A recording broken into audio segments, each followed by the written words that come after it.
Hai Sobat Millennial and Gen Z, apa kabarnya? Ketemu lagi dengan program di setiap hari Senin, yaitu POV Times. Di mana dalam program ini, saya akan membahas isu-isu yang panas, isu-isu yang paling hot selama pekan ini. Dan kali ini saya akan memulai dengan menyampaikan ucapan bela sungkawa duka cita yang sebesar-besarnya atas meninggalnya Bapak Tri Sutrisno, Wakil Presiden Republik Indonesia tahun 1993 sampai 1998.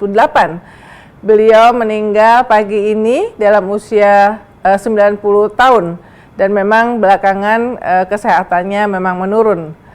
Atas nama redaksi IDN Times, kami mendoakan semoga Pak Tri Sutrisno yang dikenal sebagai, ini jenderal ya, jenderal TNI, dikenal sebagai sosok yang sederhana dan humble ya.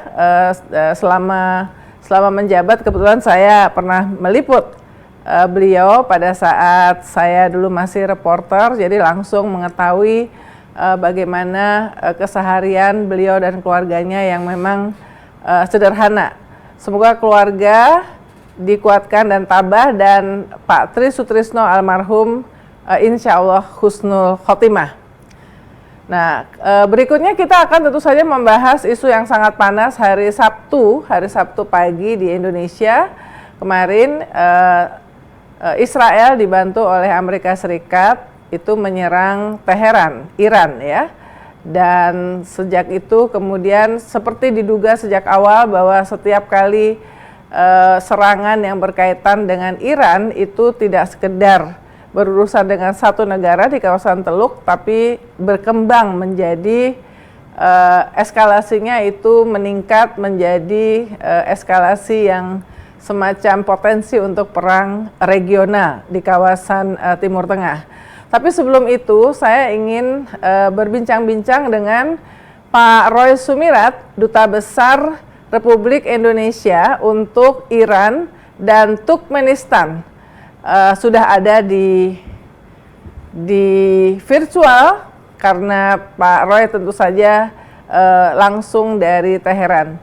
Di sana berarti selamat pagi ya Pak Roy, Pak Dubes. Selamat pagi dari Iran, Mbak Uni dan teman-teman sekalian. Ya, terima kasih Pak Roy. Saya tahu Kedubes pasti sedang sangat-sangat sibuk dalam situasi yang tidak menentu, dan semoga semuanya aman, baik Pak Dubes, keluarga besar KBRI dan warga negara Indonesia di Iran. Boleh tanya update per hari ini karena sudah lumayan sering balas-membalas ini. Dan kemudian yang terbaru juga diberitakan bahwa pemimpin tertinggi Iran, Ayatollah Khamenei, juga katanya menjadi korban tewas dari serangan yang dilakukan oleh Israel dan Amerika. Meskipun itu adalah tentu saja versi Amerika, kita di media dibiasakan untuk menunggu sampai ada versi resmi, termasuk pengakuan dari pemerintah Iran sendiri. Kalau situasi di sana bagaimana sekarang Pak Dubes? Baik, sebelumnya saya izinkan saya atas nama KBRI Teheran juga turut mengucapkan bela sungkawa atas meninggalnya Bapak Trisno, mantan Wakil Presiden Indonesia. Terkait situasi di Iran, memang sebagaimana diketahui bahwa hari ini sudah memasuki hari ketiga sejak dimulainya serangan dari Israel dan Amerika kepada Iran pada hari Sabtu pagi waktu setempat. Memang situasi masih sangat fluid, ya. Masih banyak dinamika yang terjadi di lapangan, meskipun intensitasnya relatif sudah berkurang dibanding hari pertama ketika serangan dimulai. Dan memang hari ini relatif suasana kota Teheran terutama ya, yang dapat saya saksikan, saya rasakan langsung dan dapat kami verifikasi, suasana kota sangat tenang atau relatif kosong malah, karena hal ini juga terkait dengan sudah diputuskannya masa berkabung 40 hari, termasuk diantaranya 7 hari hari libur nasional untuk berkabung pasca meninggalnya pemimpin tertinggi Iran, Ayatollah Khamenei. Memang pengumuman resmi mengenai meninggalnya pemimpin tertinggi ini baru disampaikan oleh berbagai media pemerintah pada hari Minggu pagi sekitar pukul 5 subuh waktu setempat. Meskipun later on yang hasil pemantauan kita dan pengecekan secara langsung dan kepada beberapa pihak terkait yang berwenang bahwa memang sepertinya pemimpin tertinggi almarhum merupakan memang sudah dikonfirmasi meninggal dan merupakan salah satu korban yang menjadi korban dari serangan-serangan awal yang terjadi di hari pertama pagi. Dan itu sudah terkonfirmasi dan juga tentunya kami terus memantau mengenai what next dari apa yang dilakukan oleh pemerintah Iran pasca meninggalnya pemimpin tertinggi Iran tersebut. Ya, Pak Dubes, jadi mungkin bisa digambarkan kepada teman-teman yang menonton POV Times, kalau posisinya KBRI atau mungkin Wisma itu jadi satu ya kalau di Teheran ya? Enggak, terpisah. Oh, terpisah. Dan yang di tengah kota berarti KBRI biasanya ya? Yang di tengah kota KBRI itu dan memang relatif aman karena tidak terkait atau tidak bersinggungan dengan tempat-tempat strategis yang kita yakini sedang menjadi sasaran dari berbagai serangan. Karena dapat saya sampaikan pula bahwa hasil pengamatan kami dan sudah kami laporkan secara resmi kepada Pak Menteri Luar Negeri dan para pejabat terkait di Jakarta bahwa sepertinya memang 3 hari ini berbagai series of attack yang dilakukan Iran ini memang menyasar tempat-tempat tertentu secara well targeted, sehingga jadi bisa dibilang yang sifatnya sporadik tapi memang menyasar titik-titik tertentu yang dianggap strategis untuk kepentingan pemerintah dan rakyat Iran. Namun tentu hal ini bukan berarti kita dapat menggampangkan ya, karena bagaimanapun kemungkinan miskalkulasi itu sangat besar dan ini dapat dilihat dari adanya sebuah sekolah yang menjadi korban serangan Israel di Well luar targeted, kenapa kota kok ya. ada sekolah yang apa namanya murid-murid perempuan itu ya jadi target? Ya, karena later on kita tahu bahwa ternyata itu bertetanggaan langsung dengan kantor dari IRGC. Jadi ya itu kan Oh, menandakan bahwa peluru kali itu kan nggak pinter-pinter banget gitu ya, atau yang mengoperasikannya juga belum tentu tepat-tepat banget gitu. Jadi hal tersebut tentunya di satu sisi memberikan apa ya peace of mind bahwa sebenarnya masih ada hal-hal yang masih bisa kita lakukan untuk menghindari adanya casualties dari WNI atau kita bersama. Kalau memang kita mengetahui di sekitar kita ada strategic place, better to move kan seperti itu. Hal yang bisa dilakukan misalnya. Di luar kemungkinan miskalkulasi atau insiden-insiden yang tidak dapat diperkirakan sebelumnya, tapi ada hal-hal yang tetap bisa kita lakukan berdasarkan assessment keamanan dan keselamatan masing-masing individu yang ada di daerah konflik. Ini di samping tetanggaan sama kantornya Garda Revolusi ya, Garda Revolusi Iran. Berarti ini di kota ya? Atau agak di luar kota? Ya, yang sekolah itu bahkan jauh dari Iran, saya lupa itu mungkin sekitar berapa jam perjalanan dari Teheran itu. Oke, jadi memang jauh dari Teheran ya? Ya. Ya. Pak Dubes, biasanya tuh ya kalau misalnya di Indonesia, kalau misalnya biasanya kedutaan Amerika misalnya suka kita dapat bocoran ada alert ya, warning kepada warganya ya. Kalau misalnya dia mendapatkan informasi bahwa akan ada kejadian gitu. Nah, kalau pada saat hari Sabtu pagi itu apakah di kalangan diplomatik termasuk Pak Dubes di sana sama sekali tidak tahu akan ada serangan tersebut, tidak ada tanda-tanda atau segala macam, nggak ada ya? Memang tidak ada secara spesifik yang menjadi alert ya pada saat terjadinya serangan awal di hari Sabtu pagi waktu Iran. Dan jangan lupa bahwa di Iran itu juga hari Sabtu itu adalah hari pertama hari kerja ya. Jadi memang semua as usual terjadi seperti biasa.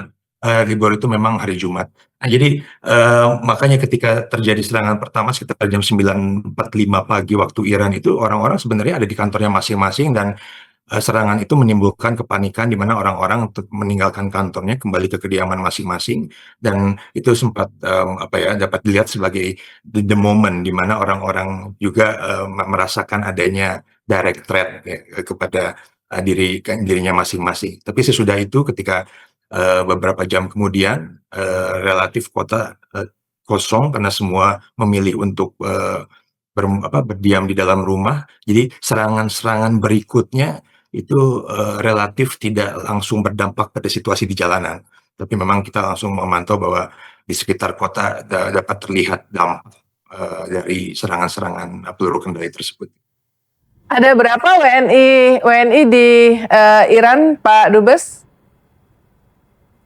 Yang kami punya ya data resmi bagi para WNI yang sempat melaporkan diri ada 329 warga negara Indonesia yang tersebar di berbagai kota, tidak hanya di Teheran, bahkan konsentrasi dari masyarakat Indonesia itu mostly ada di kota Qom.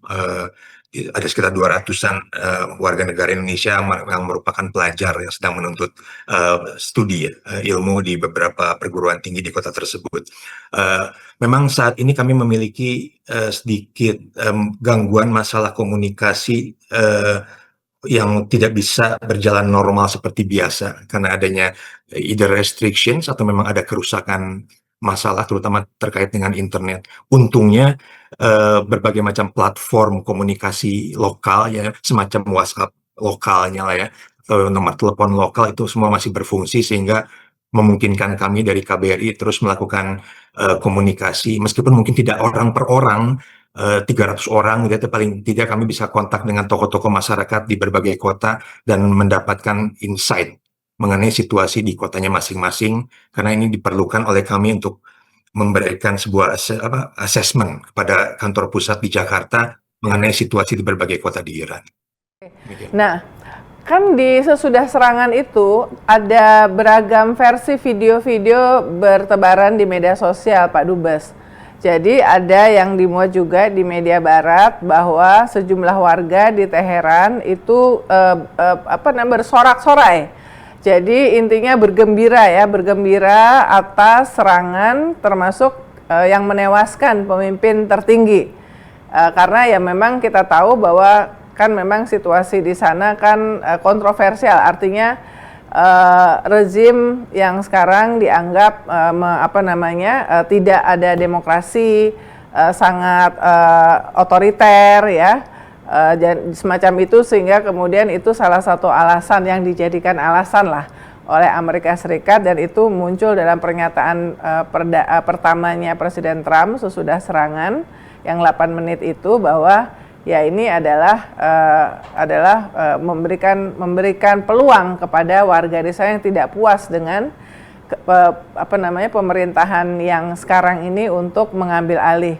Benar nggak sih? Sementara di sisi lain juga banyak video yang mengatakan nangis-nangis. Jadi sebetulnya situasi di Iran itu seperti apa sebetulnya, Pak Dubes? Ya, baik. Tentu saya harus tekankan dulu bahwa basically apa yang bisa saya sampaikan ini adalah hal-hal yang sifatnya faktual, terutama hal-hal yang mungkin bisa saya verifikasi secara langsung. Karena juga dengan keadaan sekarang tidak mudah melakukan verifikasi secara langsung, apalagi kegiatan-kegiatan, kejadian, event yang mungkin terjadi di luar kota Teheran, di mana saya tidak memiliki akses atau luxury untuk melakukan kajian secara langsung. Namun seperti yang dilihat bahwa memang apabila betul bahwa berbagai macam video yang beredar itu adalah yang paling recent, ya berarti mungkin ada semacam, saya tidak menyebutnya sebagai perpecahan karena kita tidak dalam posisi untuk memberikan assessment terhadap keinginan rakyat Iran ya, tapi paling tidak mungkin ada mixed signal, ada mixed feeling, mixed reactions terkait berbagai macam situasi yang terjadi saat ini. Yang dapat saya verify secara langsung adalah beberapa jam sudah pengumuman resmi mengenai meninggalnya pemimpin tertinggi, memang ada banyak kerumunan agak besar, memang agak ribuan itu, yang berkumpul di sebuah titik kota, di sebuah taman square, di mana mereka melakukan bukan demo, tapi aksi duka secara bersamaan terkait Duka ya, menyatakan duka ya. Menyatakan duka cita ya Pak Dubes ya? Betul, itu yang dapat saya verifikasi langsung. Oke. Berarti kalau yang Pak Dubes tuh nggak bisa memverifikasi yang katanya di kota Teheran ada ratusan orang yang bergembira bersorak-sorai karena berterima kasih atas serangan yang dilakukan oleh oleh Israel dan Amerika dan menewaskan pemimpin tertinggi dan juga beberapa orang. Itu nggak bisa diverifikasi ya? Saya mendapatkan informasi tersebut termasuk dari beberapa teman WNI yang menyampaikan adanya mungkin suasana seperti itu di dekat lokasi tempat tinggalnya. Tapi saya tidak bisa melakukan verifikasi langsung, jadi saya berpegang pada informasi yang saya peroleh juga dari teman-teman WNI. Dan mungkin jumlahnya not that massive gitu ya dibanding apa yang saya lihat langsung terkait kumpul-kumpul tentang condolence atas meninggalnya Ayatullah. Oke, nah sesudah serangan itu, apalagi sesudah Ayatullah Khamenei meninggal, dinyatakan secara resmi meninggal, apa informasi yang disampaikan oleh pemerintah Iran kepada orang asing di sana misalnya lewat saluran diplomatik, Pak Dubes? Apakah ada hal-hal yang perlu dilakukan?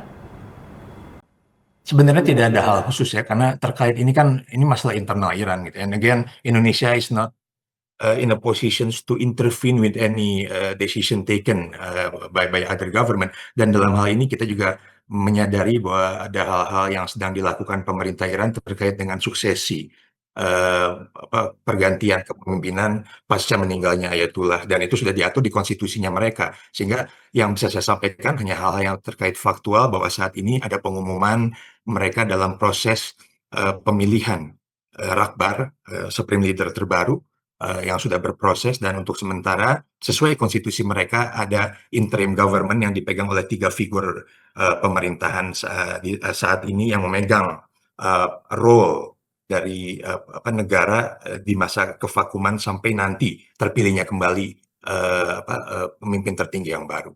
Okay. Siapa 3 yang sudah dipilih? Apakah ini sudah diketahui luas di sana, Pak Dubes?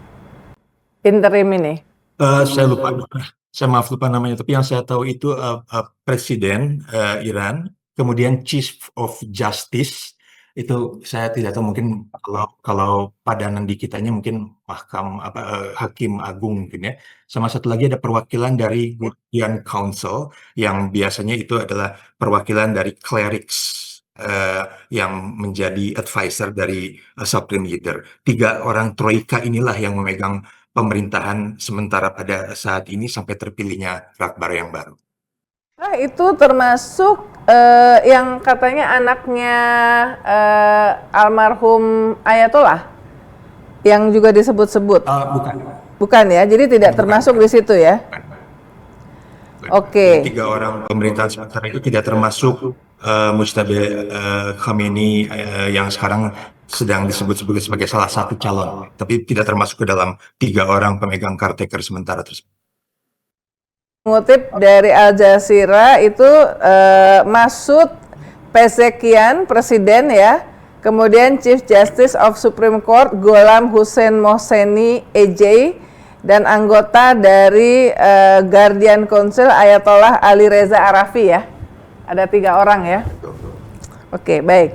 Nah, Pak, bisa nggak diceritain sama teman-teman di sini dalam kurun waktu 40 hari masa berkabung, itu apa yang terjadi? Apakah misalnya ya kehidupan, pekerjaan, orang tetap masuk kerja, atau seperti apa 40 hari waktu berkabung itu?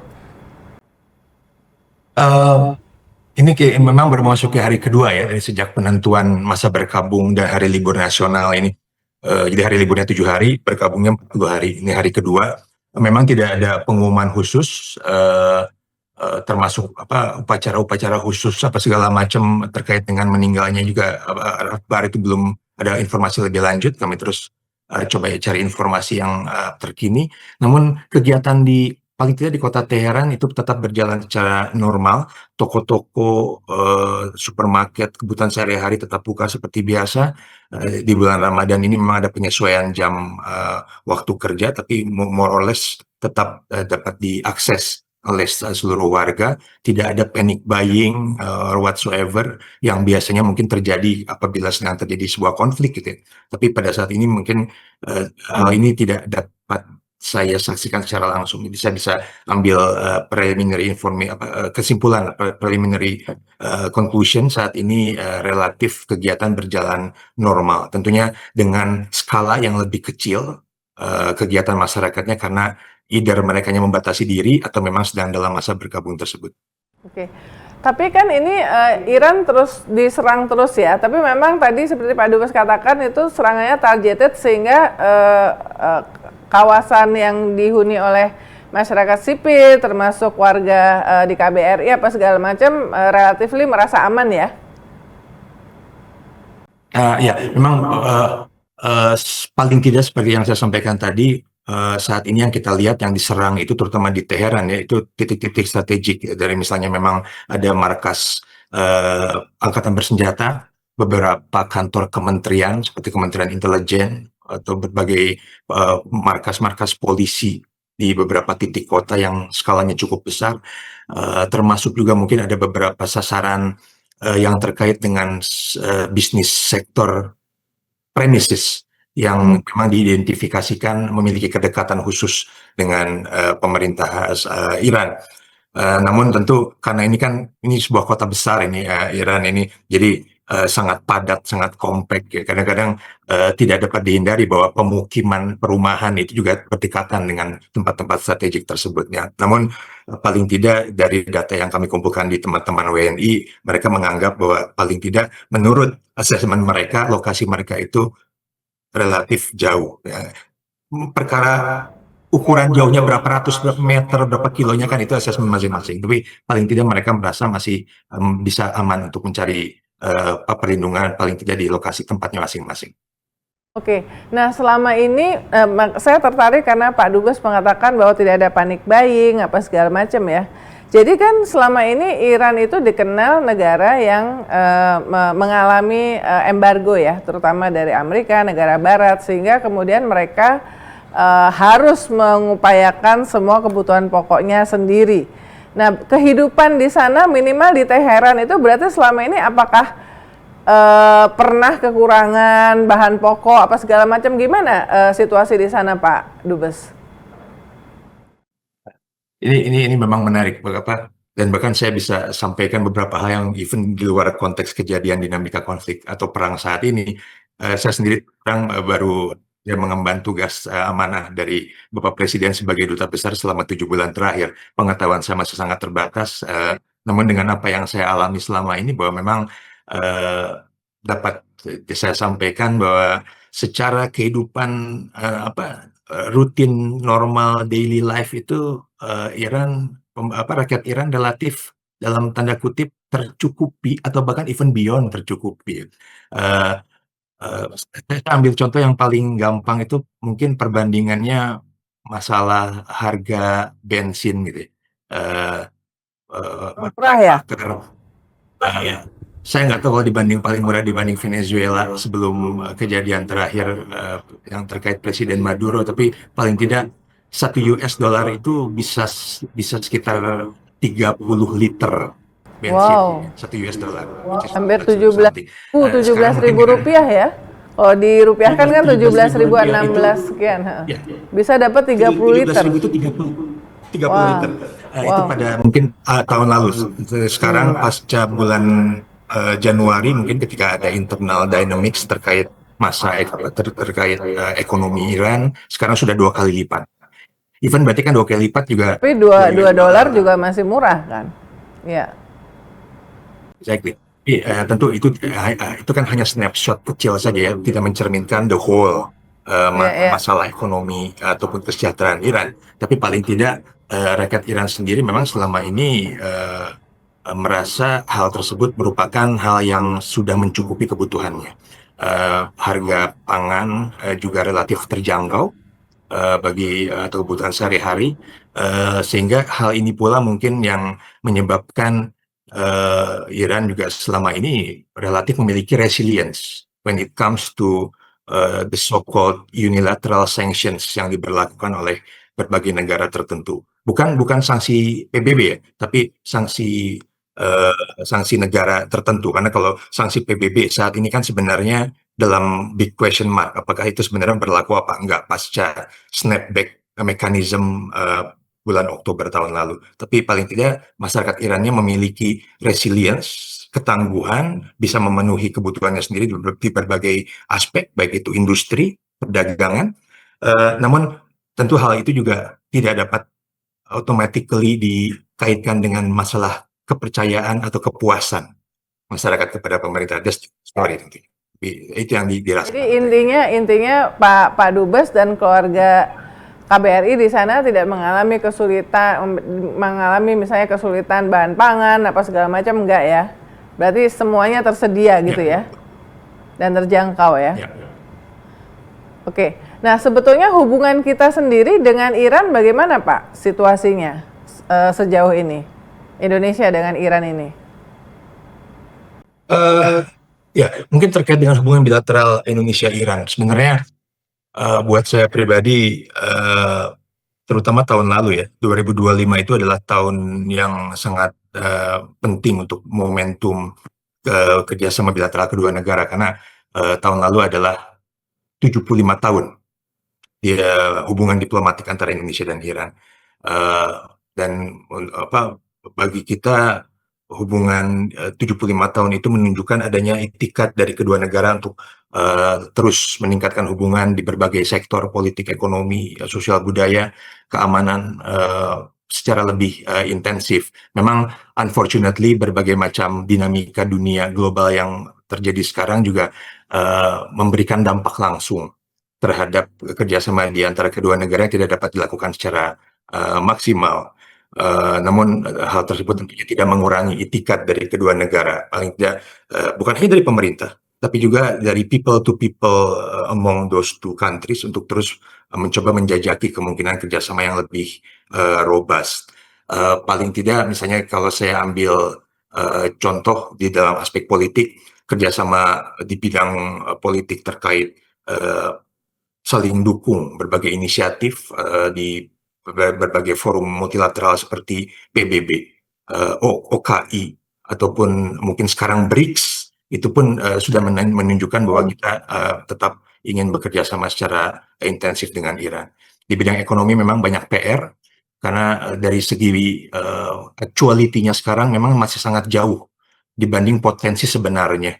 Jangan lupa bahwa pada tahun 2023 Presiden Iran, almarhum Presiden Raisi yang meninggal beberapa tahun yang lalu itu sempat datang ke Indonesia dan bertemu dengan Presiden Jokowi, menandatangani berbagai macam kesepakatan termasuk perjanjian kesepakatan di bidang trade dan investment yang jumlahnya mencapai 20 billion US dollar berdasarkan perhitungan saat itu. Namun sekarang realisasinya mungkin masih sekitar 1 billion US dollar aja udah maksimum. Karena juga memang at the same time kami sadar dari pihak pemerintah ya, bahwa berbagai macam restriksi yang diberlakukan oleh banyak negara, terutama negara barat terhadap Iran, ini membuat mungkin berbagai kalangan, terutama private dan business sector di Indonesia agak reluctant untuk melakukan kerjasama dengan counterpartnya di Iran. Namun again, secara potensial kita bicara tentang masalah negara dengan 280 juta penduduk seperti Indonesia dengan 90 juta Iran, ini bisa dibayangkan kekuatan baik itu sebagai sebuah pressure group ataupun sebagai market untuk kerjasama ekonomi. Ya. Nah, apa yang barang dari Indonesia yang paling banyak diekspor ke Iran? Saat ini memang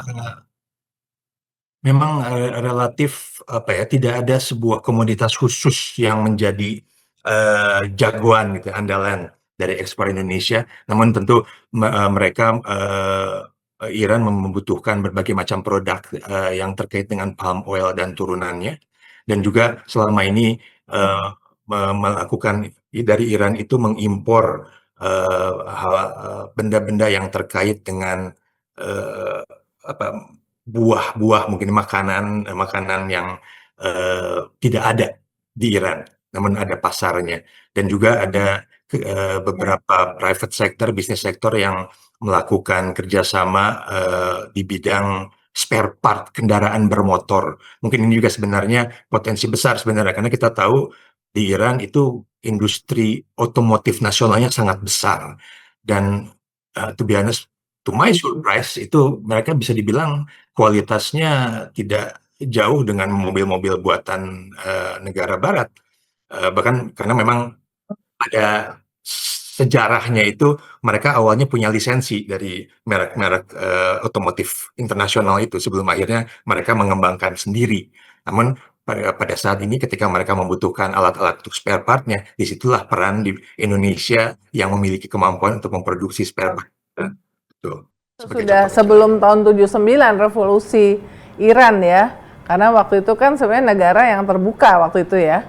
Dan apa namanya Sebenarnya hubungannya sampai tahun 2015. oh sampai Sampai tahun 2015. 2018 bahkan. Karena Oke. begini, jangan lupa bahwa pada masa JCPOA berlaku, periode 2015 sampai 2018 itu kan tidak ada pembatasan apapun terkait kerjasama dengan Iran. Disitulah negara-negara Barat terutama melakukan ekspansi kerjasama trade dan investment besar dengan Iran, termasuk pengembangan industri otomotif. Nah, hanya memang mungkin dimanfaatkan oleh pemerintah Iran untuk dapat menguasai teknologi know-how-nya. Sehingga mereka tidak bergantung lagi ketika kerjasama itu berhenti. Bisa melakukan pengembangan dan bisnis otomotif secara mandiri. Hanya pasca 2018 ketika Trump keluar dari perjanjian JCPOA, disitulah pabrik-pabrik, industri-industri Barat, negara-negara maju mulai mendetach dengan hubungannya dengan Iran. Demikian. Oke. Terakhir Pak Dubes, kalau ini kan kemarin Iran juga sudah memperingatkan bahwa Selat Hormuz ditutup ya kepada semua kapal-kapal yang lewat, dan menurut data terakhir Selat Hormuz itu kontribusinya 20% terhadap pergerakan dari energi ya, minyak di dunia. Nah, dengan itu dan mungkin ada yang lain, kalau ini berkepanjangan ya, perang ini, apa dampak yang paling terutama yang akan dialami oleh ekonomi Indonesia? Selain harga minyak bisa naik sampai $100 per barel, tapi ada nggak sektor yang lain yang juga akan terganggu? Begini, mungkin saya juga tidak dalam posisi untuk menyampaikan hal-hal yang bersifat academical thinking gitu ya, karena saya tidak dimandatkan untuk melakukan hal tersebut. Tapi yang kita tahu adalah bahwa peran penting Selat Hormuz itu basically kan identikal, kongruen, sama dan sebangun dengan pentingnya Selat Malaka kalau di kawasan kita. Artinya ketika itu ditutup, diganggu, atau memang terganggu, diganggu, ditutup, tertutup, itu akan langsung dampaknya bukan hanya region, tapi kawasan dunia. Dari mulai perhitungan mengenai harga minyak bumi, bagaimana dan harga minyak bumi itu kan dampaknya kemana-mana tuh, berbagai macam hal lainnya. Tapi yang paling penting adalah sekarang kita tetap memonitor apa yang akan terjadi, apa yang akan dilakukan, dan betul sudah ada pengumuman resmi dari pemerintah Iran bahwa Garda Revolusi Iran dalam hal ini mengambil berbagai measures untuk menutup Selat Hormuz, dan saat ini hasil pengecekan saya kepada beberapa pihak di lokasi dan pihak pemerintah bahwa mereka akan tidak segan-segan akan mengambil langkah apapun untuk making sure bahwa Selat Hormuz tersebut ditutup, karena ini terkait langsung dengan keamanan negaranya. Dan apakah ini akan memberikan dampak keamanan dalam hal reaksi dari berbagai macam negara yang merasa dirugikan, itu again I leave it to those maybe teman-teman think tank atau akademisi ya memberikan assessment lebih lanjut. Baik, mudah-mudahan perang ini segera berakhir, karena perang tidak akan berakibat luar biasa terhadap kemanusiaan dan terhadap ekonomi, terhadap berbagai macam kehidupan masyarakat, dan kali ini dampaknya tidak hanya regional sebetulnya, tapi juga tadi soal ekonomi bisa dirasakan secara global ya, termasuk oleh Indonesia. Pak Dubes, terima kasih atas waktunya dan semoga situasi di sana aman, Pak Dubes dan keluarga besar KBRI di sana aman, dan warga negara Indonesia di Iran juga aman. Pak Dubes, terima kasih. Terima kasih, Pak. Ya, itu tadi obrolan singkat saya dengan Duta Besar Republik Indonesia untuk Iran dan Turkmenistan, Bapak Roy Sumirat. Senang saya ikut bersyukur bahwa warga kita semuanya aman dan warga di Teheran setidaknya yang disaksikan oleh Pak Dubes itu dalam keadaan sekarang situasinya tenang-tenang saja karena menurut Pak Dubes serangan dari pihak Israel dan Amerika itu menuju kepada target-target tertentu.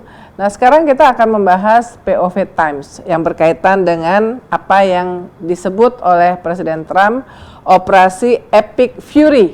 Wah, jadi mengingatkan kepada film ya, Fast and Furious ya.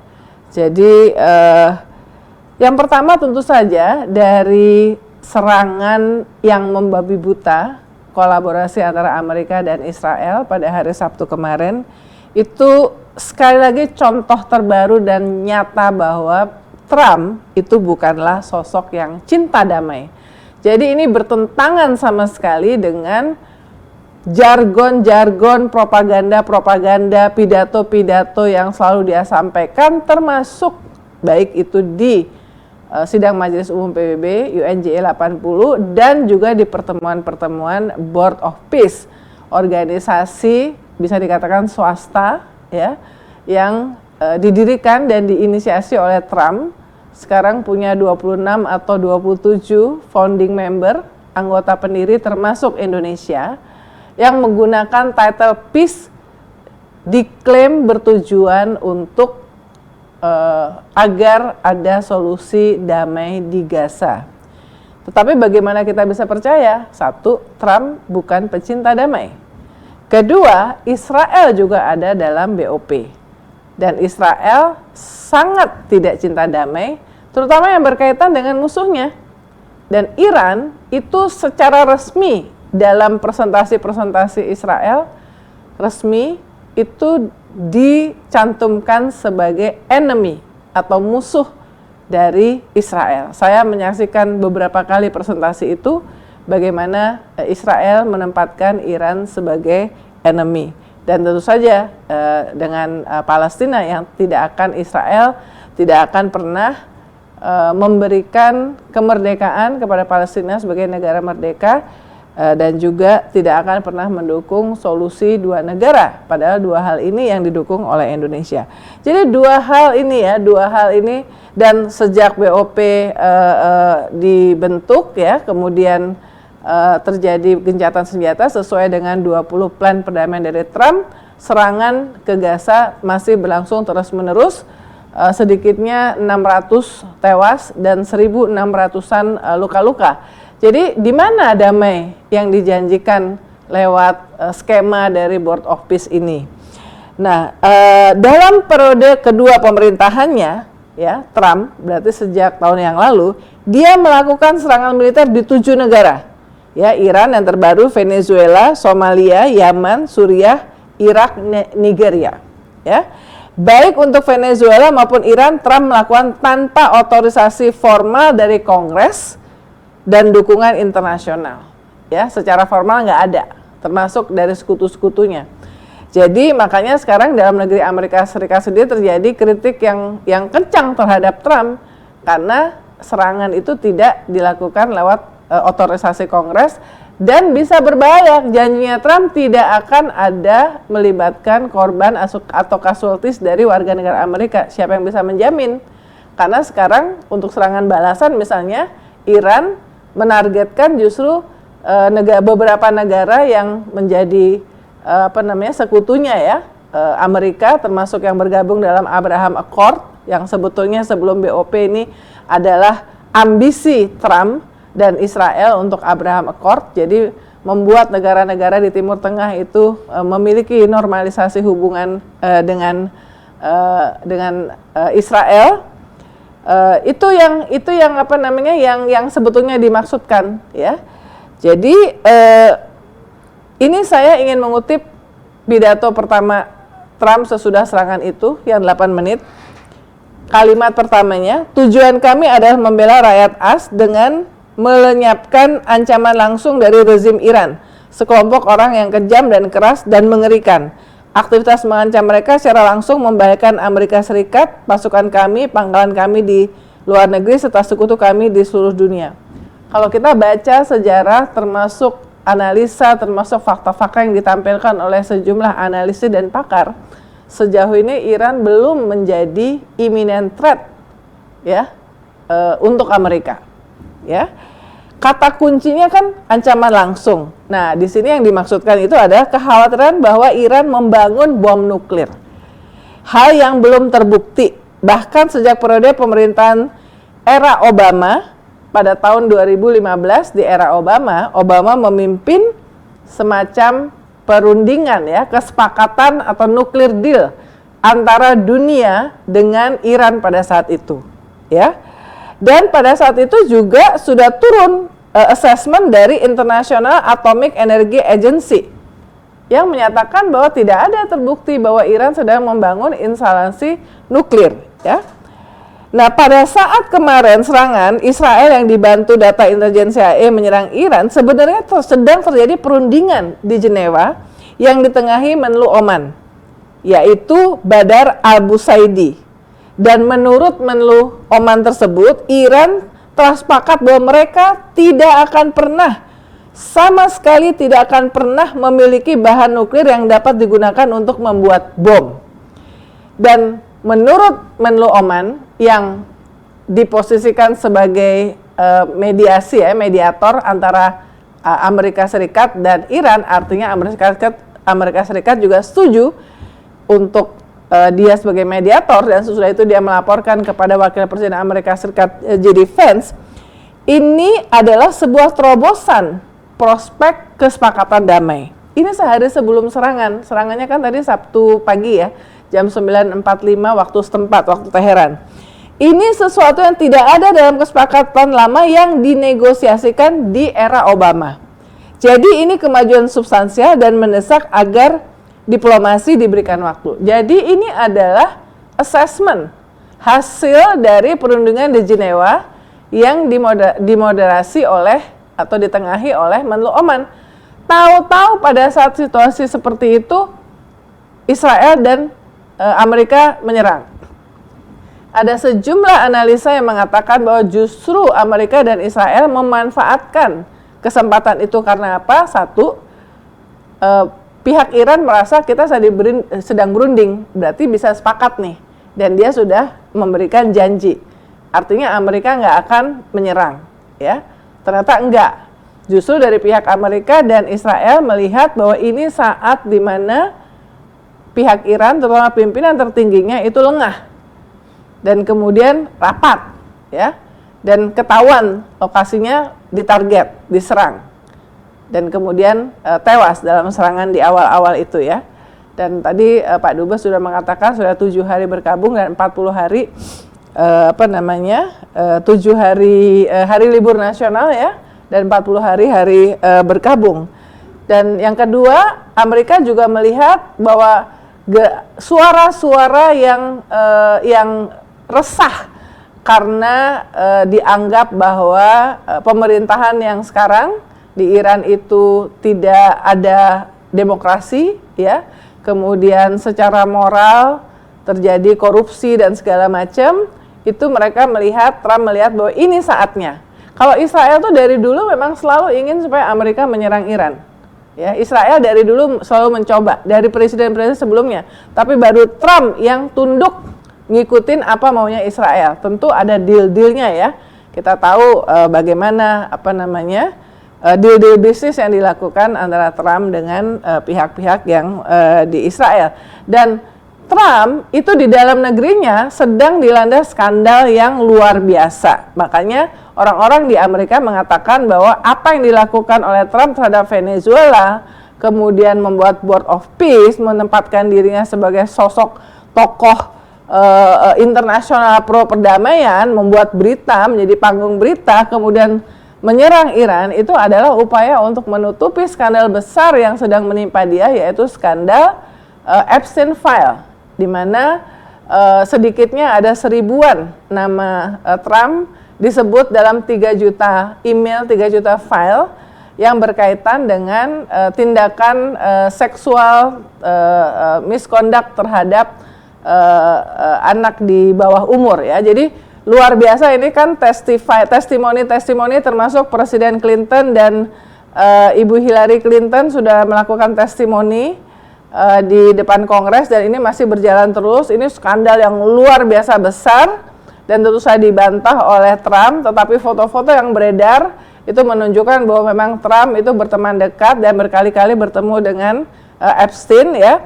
Sehingga di Amerika itu ya pendapatnya itu adalah bahwa ini tindakan-tindakan ugal-ugalan ya, tindakan ugal-ugalan Trump ini untuk menutupi skandal yang berkaitan dengan keterlibatan dia dengan Epstein ya. Dan itu ke dalam negeri, tapi keluar dia melihat bahwa ini Amerika dan Israel menganggap ini saat yang tepat pada saat Iran dianggap lengah dan serangan 12 hari bulan Juni tahun yang lalu itu membuat Amerika mengetahui sebetulnya di mana posisi-posisi strategis yang perlu diserang. Jadi dari serangan yang bulan Juni tahun yang lalu justru Amerika dan Israel mendapatkan data-data intelijen mengenai posisi-posisi penting di sana. Nah, tapi yang kedua juga tadi yang menarik ya yang disampaikan oleh Dubes bahwa ternyata tanggapan dari warga di Iran itu banyak juga ribuan yang berduka cita ya. Tapi juga itu yang dia saksikan langsung. Tetapi juga seperti beredar di berbagai video di media sosial, dia mendengar ada yang berterima kasih atas serangan itu karena tidak mendukung pemerintahan yang sekarang ya, berharap ada pergantian rezim. Meskipun kalau pergantian rezim pun sebetulnya karena usia dari Ayatollah Khamenei sudah 89 tahun, dia sudah memerintah mungkin 37 atau 38 tahun, tidak mungkin tidak ada semacam plan untuk suksesi dan sudah diatur, bahkan ya analis di sana mengatakan sudah sampai 4 lapis suksesinya dan itu tidak hanya di pusat tapi juga sampai ke provinsi sehingga apakah nanti yang menjadi suksesor itu justru orang yang lebih keras dari Ayatollah yang sebenarnya selama ini dianggap sebagai salah satu orang yang mencegah dibangunnya instalasi senjata nuklir, atau orang yang lebih lembek, atau orang bonekanya Amerika misalnya keturunannya dari Shah yang dijatuhkan di tahun 79 yaitu Reza Pahlavi. Kita belum tahu karena untuk Iran tidak semudah itu Ferguson ya. Kalau ini dengan Iran itu disebut bahwa ini memancing perang di kawasan regional dan sudah terjadi karena serangan balasan dari Iran itu menyasar negara-negara yang dianggap sebagai teman-temannya Amerika dan Israel ya. Termasuk yang juga menjadi bahan perbincangan di kalangan pebisnis adalah Dubai. Kenapa Dubai diserang? Itu strategis banget. Dubai selama ini memposisikan dirinya sebagai kawasan yang tenang, damai, friendly untuk bisnis, investor, ribuan investor, kantor-kantor investasi dan bisnis dari berbagai negara dunia termasuk dari barat berkantor di sana, dan gara-gara serangan itu semuanya pada kabur meninggalkan Dubai. Ya, bahkan Burj Khalifa juga sempat keserempet. Jadi apakah Dubai akan kembali seperti sedia kala, dan kalau Iran terus-menerus juga melakukan serangan balasan dan mengarah kepada Dubai, Uni Emirat Arab yang notabene banyak berhubungan bisnis dengan keluarga Trump, termasuk menjadi donatur ya, penyumbang yang signifikan untuk Board of Peace, tentunya UAE akan kewalahan meskipun dia pasti kaya dan punya senjata, tapi akan kewalahan dan meminta supaya Amerika Serikat menghentikan serangan.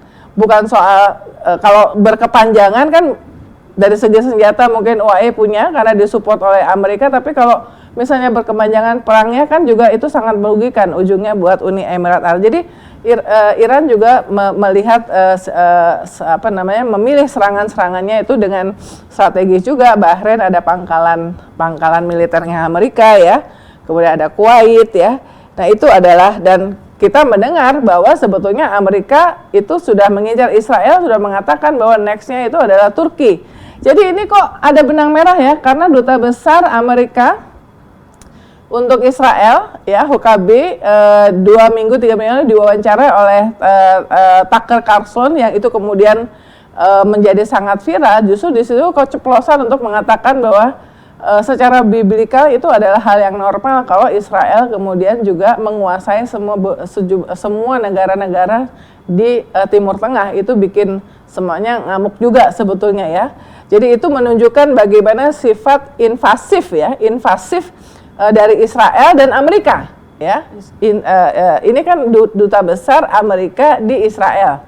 Wawancaranya di Yerusalem. Jadi dari situ kelihatan niat buruk mens rea dari Amerika dan Israel yang ingin menguasai negara-negara di kawasan Timur Tengah. Dan menurut Abraham Accord sebetulnya kenapa kok Iran itu karena negara seperti Arab Saudi juga merasa terancam atau terganggu kalau Iran menjadi negara yang kuat, negara-negara Timur Tengah. Jadi ini dipersatukan oleh kepentingan yang sama yang takut atau khawatir terhadap Iran ya. Nah, apakah akan bisa terjadi pergantian rezim seperti yang menjadi tujuan dari Amerika, tujuan dari Trump dengan serangan itu? Belum tentu. Banyak analis mengatakan bahwa data menunjukkan bahwa serangan udara, air strike seperti yang dilakukan oleh Israel kepada Iran itu tidak atau belum pernah berhasil mengganti rezim, ya. Belum pernah mengganti rezim. Jadi ini panjang urusannya, ya. Jadi kalau mau mengganti rezim ini panjang urusannya, dia tidak bisa serta-merta, ya. Kemudian banyak juga warga di Iran meskipun yang merasa mungkin ingin ada situasi yang lebih baik, ya, dari pemerintahannya, lebih ada demokrasi, lebih ada kebebasan. Itu tapi juga melihat bahwa pengalaman serangan-serangan atau upaya-upaya yang didukung oleh Amerika atau dilakukan langsung oleh Amerika untuk mengganti rezim ternyata tidak membuahkan hasil yang lebih baik. Contohnya di Afghanistan, di Irak, Libya. Jadi yang terjadi adalah dari rezim yang buruk, bad, menjadi yang lebih buruk lagi, from bad to worse. Nah, ini juga menjadi kalkulasi dari warga atau warga di Iran yang berpikir apakah kalau nurut sama Amerika akan menjadi lebih baik dan segala macam ya. Nah, jadi memang Iran ini kali ini serangan ini adalah dikatakan sebagai judi yang big gamble. Jadi perjudian yang besar dari Trump ya pada saat memutuskan untuk bersama-sama Israel menyerang Iran. Hal yang Israel pengen dari dulu, tapi nggak ada presiden yang melakukan itu, dan kemudian Trump melakukan itu. Ini adalah sebuah perjudian. Apakah justru Amerika akan bisa dikatakan menang? Karena menang itu bukan berarti berhasil menewaskan pemimpin tertinggi dan orang-orang di sekitarnya ya. Karena karena pemimpin tertingginya itu sudah 89 tahun, padahal sudah beberapa tahun sebelumnya sudah disiapkan dan sudah tahu bahwa diincar terus sama Mossad. Banyak itu bukunya ya, true story yang menceritakan itu, pasti sudah menyiapkan skenario suksesi ya, suksesi yang diharapkan itu bisa melanjutkan keberlangsungan dari pemimpin yang sekarang, bukan gampang-gampang saja dicaplok seperti yang dilakukan oleh Amerika terhadap seperti Venezuela misalnya ya, yang jelas. Nah, terakhir saya ingin mengatakan bagaimana sikap Indonesia ya. Indonesia sejauh ini presiden belum pidato langsung ya. Perdana Menteri Anwar Ibrahim sudah langsung membuat statement yang lumayan keras, mengutuk keras Indonesia tidak ada ya. Indonesia itu lewat keterangan yang disampaikan oleh Kementerian Luar Negeri menggunakan istilah sangat menyesalkan gagalnya perundingan antara Amerika Serikat dan Iran yang telah berdampak pada eskalasi militer di kawasan Timur Tengah. Jadi padahal belum gagal, menurut versinya Menlu Oman justru ada perkembangan yang positif dan sedang berlangsung. Tetapi Indonesia sudah menggunakan istilah menyesalkan gagalnya perundingan, artinya menganggap bahwa perundingan sudah gagal ya. Ini berbeda dengan statement dari Menteri Luar Negeri Oman yang langsung menjadi penengah di situ ya, dan penengah itu artinya disetujui oleh kedua belah pihak, baik Amerika maupun Iran. Kemudian juga Presiden Republik Indonesia menyampaikan kesiapan untuk memfasilitasi dialog bagi terciptanya kembali kondisi keamanan yang kondusif apabila disetujui oleh kedua belah pihak. Nah, di sini kita di IDN Times kita juga wawancara melihat bahwa mempertanyakan karena Indonesia sudah mengambil posisi menjadi anggota dari BOP. Kalau sudah menjadi anggota dari BOP, artinya kan sudah bisa dianggap oleh Iran tidak dalam posisi yang netral, ya. Sudah ada lebih berat ke pihak Amerika dan di dalam BOP sendiri ada Israel, ya. Jadi tentu akan sangat sulit, ya. Bagus kalau ternyata kedua belah pihak mau menerima, ya. Tetapi ini menjadi lebih sulit, ya, komplikasinya karena Indonesia sudah terlanjur untuk bergabung dengan BOP, ya, untuk menjadi penengah atau juru runding dalam menengahi antara Iran dengan Amerika dan Israel, ya. Kita melihat ini bahwa kalangan di dalam negeri termasuk Majelis Ulama Indonesia baru saja mengeluarkan statement yang mendesak Indonesia untuk keluar BOP karena serangan terhadap Iran itu menunjukkan bahwa ini di luar batas-batas kemanusiaan dan juga melanggar konstitusi Undang-Undang Dasar 1945. Karena apa? Ini dilakukan di saat umat Islam melakukan ibadah puasa di bulan Ramadan. Dan di hari Sabtu itu kan sebetulnya kalau buat orang Yahudi Sabat, ya. Jadi ini di bulan Ramadan, meskipun di Iran itu dikenal sebagai Syiah, tetapi ya mereka juga tetap menjalani bulan Ramadan dan Amerika dan Israel melakukan itu di saat bulan Ramadan, ya. Panjang sebetulnya keterangannya dari Majelis Ulama Indonesia, bisa dibaca di IDN Times, tapi itulah yang inti dari awalnya, ya, tidak berperi kemanusiaan, ya, karena justru termasuk dilakukan tadi selain bahwa dalam proses perundingan juga dilakukan dalam proses di mana umat Islam sedang menjalani ibadah di bulan Ramadan. Artinya memang Trump sama Netanyahu ini udahlah, ya, parah, ya. Nah, terakhir tadi kita juga melihat ada pernyataan dari organisasi Islam, ya, OKI, organisasi International Islam, ya, Islamic Organization of Islamic Cooperation, ya, OIC atau OKI, yang justru di sini juga standar ganda, ya. Dia mengutuk keras Iran karena menargetkan negara-negara tetangganya, yaitu Saudi Arabia, United Arab Emirates, dan Bahrain, kemudian Qatar, kemudian Kuwait, dan juga Yordan, ya. Nah, ini aneh juga, ya. Justru yang dibahas, yang dikutuk keras ini adalah serangan balik dari Iran. Serangan balik, ya, serangan balasan, ya. Karena yang menyerang lebih dulu ada Israel dan Amerika, dan tentu saja OKI tidak mengutuk siapa yang menyerang duluan. Kita melihat banyak sekali standar ganda yang bakal terjadi dan sudah terjadi dalam konteks perang atau antara Iran dengan Israel dan Amerika. Kita lihat sampai bertemu di POV Times berikutnya.